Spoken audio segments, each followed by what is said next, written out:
Shalom, selamat pagi.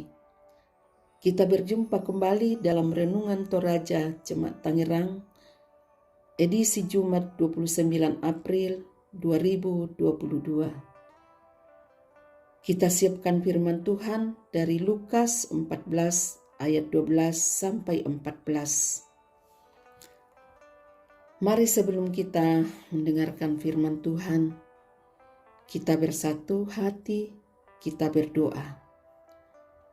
Bapa kami di dalam surga, kami bersyukur buat anugerah-Mu. Kalau pagi ini kami boleh ada, sebagaimana kami ada. Saat ini Tuhan kami akan mendengarkan dan merenungkan firman-Mu.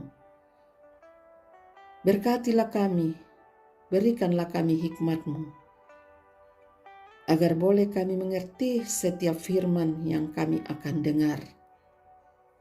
Di dalam nama Tuhan Yesus kami berdoa. Amin.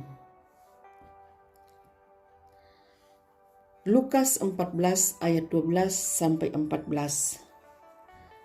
Siapa yang harus diundang?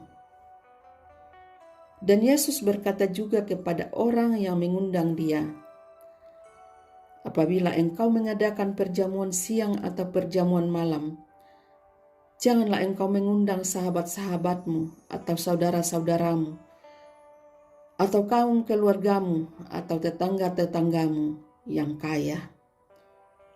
Karena mereka akan membalasnya dengan mengundang engkau pula, dan dengan demikian engkau mendapat balasnya.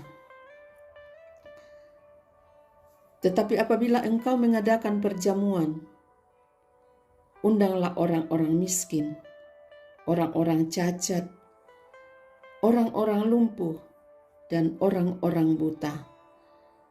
Dan engkau akan berbahagia, karena mereka tidak mempunyai apa-apa untuk membalasnya kepadamu.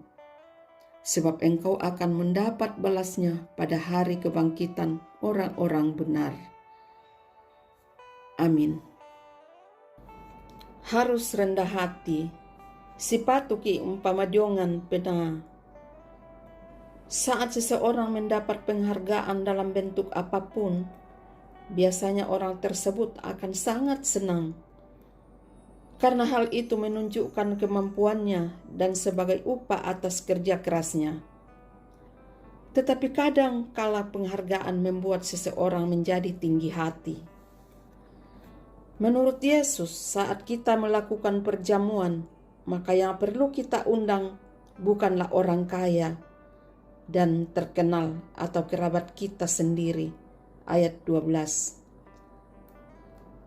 Karena jika kita melakukan itu memang akan menyenangkan dan menguntungkan, tetapi akan lebih baik dan berarti jika mengundang orang-orang yang tidak bisa membalas pemberian kita.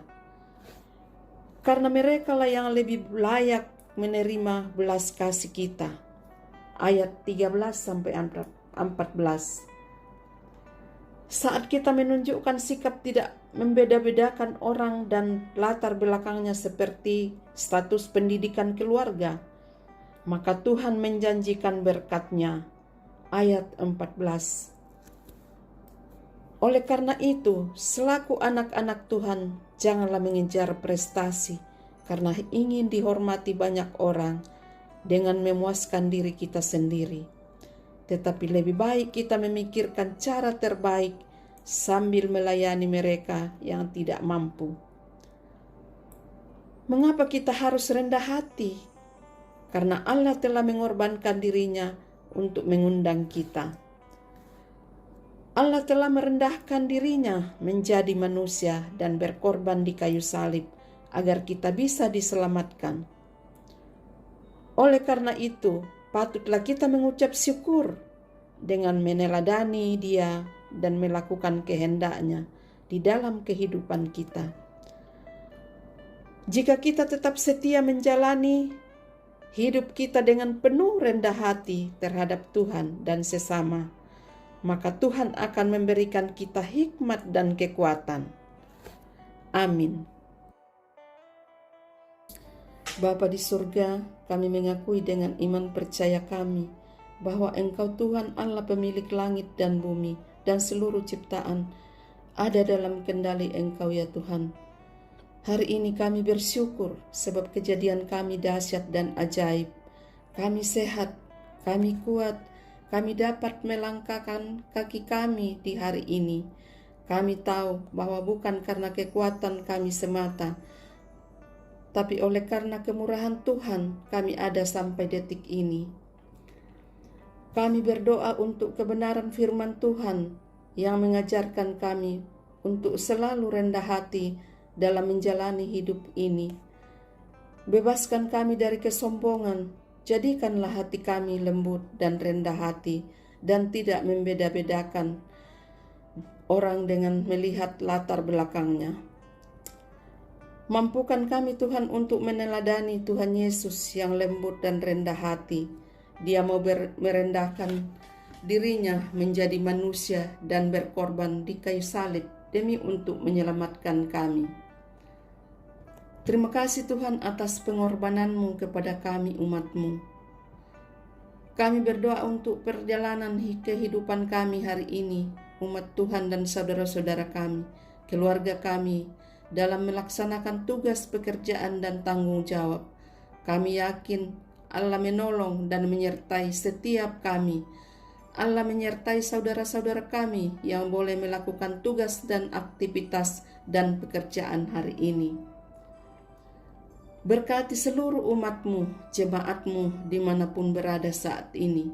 Di dalam menjalani kehidupan mereka Tuhan, jaga dan lindungi. Yang sakit Tuhan sembuhkan, yang berduka hiburkan, yang lalai ketuk hati mereka, yang mengalami pergumulan dan kesulitan, teguhkan iman mereka, yang bersyukur karena ulang tahun dan keberhasilan, sempurnakan syukur dan sukacita mereka. Kami berdoa untuk orang tua kami dalam masa tuanya, Engkau sehatkan dan beri kekuatan untuk menjalani hari-hari tuanya. Kami juga berdoa untuk bangsa dan negara kami, bangsa Indonesia. Berkatilah bangsa kami ya Tuhan. Bebaskan bangsa kami dari COVID-19 dan pulihkanlah perekonomian bangsa kami. Terima kasih ya Tuhan. Kami juga mau berdoa untuk pemerintah kami, mulai dari pusat sampai ke pelosok-pelosok tanah air. Mulai dari presiden kami sampai ke tingkat RT. Berilah mereka hikmat, kebijaksanaan, dan kekuatan daripada-Mu, agar mereka mengayomi bangsa ini dengan menegakkan kebenaran dan keadilan. Mereka melakukan yang terbaik untuk kemajuan bangsa kami. Kami juga berdoa untuk para pendeta, khususnya pendeta kami di Jemaat Tangerang, Bapak Pendeta Sakbara. Berkatilah sertai dan lindungi hamba-Mu. Engkau yang memperlengkapi hamba-Mu dalam pelayanannya. Berkati juga dalam keluarga, rumah tangganya, anak-anak dan istrinya. Tuhan yang memberkati, Tuhan yang menolong, memelihara kehidupan mereka. Kami berdoa untuk para majelis, para pengurus OIG, para panitia pembangunan, dan para panitia HRG. Berkatilah mereka ya Tuhan. Beri kekuatan agar mereka mengangkat tugas dan pelayanan mereka dengan baik dan penuh sukacita. Terpujilah nama-Mu ya Tuhan, kami sudah berdoa. Ampunilah segala dosa kami. Di dalam nama Tuhan Yesus kami datang kepadamu. Amin. Demikianlah renungan pagi. Salam sehat, Tuhan memberkati.